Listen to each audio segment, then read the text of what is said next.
بسم اللہ الرحمن الرحیم۔ سیدنا عبداللہ بن عمر بن عاص رضی اللہ تعالیٰ عنہ سے روایت ہے کہ نبی کریم صلی اللہ علیہ وسلم نے فرمایا، اللہ تعالیٰ کا فرمان ہے جو قرآن میں سیدنا ابراہیم علیہ السلام کے بارے میں ہے، اس کی تلاوت فرمائی۔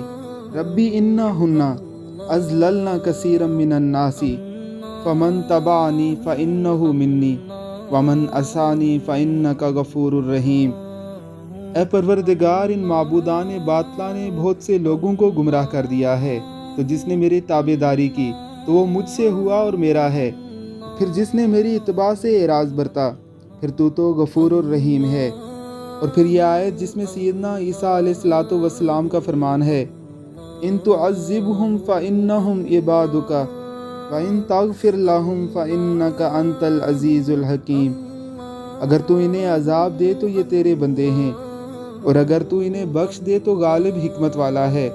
پھر اللہ کے رسول صلی اللہ علیہ وسلم نے اپنے دستے مبارک اٹھائے اور فرمایا، اے اللہ میری امت میری امت۔ آپ صلی اللہ علیہ وسلم پر گریہ طاری ہو گیا تو اللہ رب العزت نے فرمایا، اے جبریل جاؤ محمد صلی اللہ علیہ وآلہ وسلم کے پاس، حالانکہ تیرا رب خوب جانتا ہے، ان سے پوچھو کہ آپ صلی اللہ علیہ وسلم کیوں رو رہے ہو۔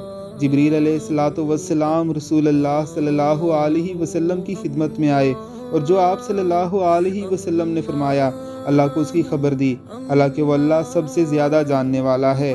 تو اللہ عز و جل نے فرمایا، جبریل جاؤ محمد صلی اللہ علیہ وسلم کی طرف اور ان سے کہہ دو کہ ہم آپ کو آپ کی امت کے بارے میں خوش کر دیں گے، اور ہم آپ صلی اللہ علیہ وسلم کو رنجیدہ نہیں کریں گے۔ اللہ ہمیں اس رؤوف اور رحیم نبی صلی اللہ علیہ وسلم کی مکمل اتباع کرنے کی توفیق عطا فرمائے، آمین ثم آمین۔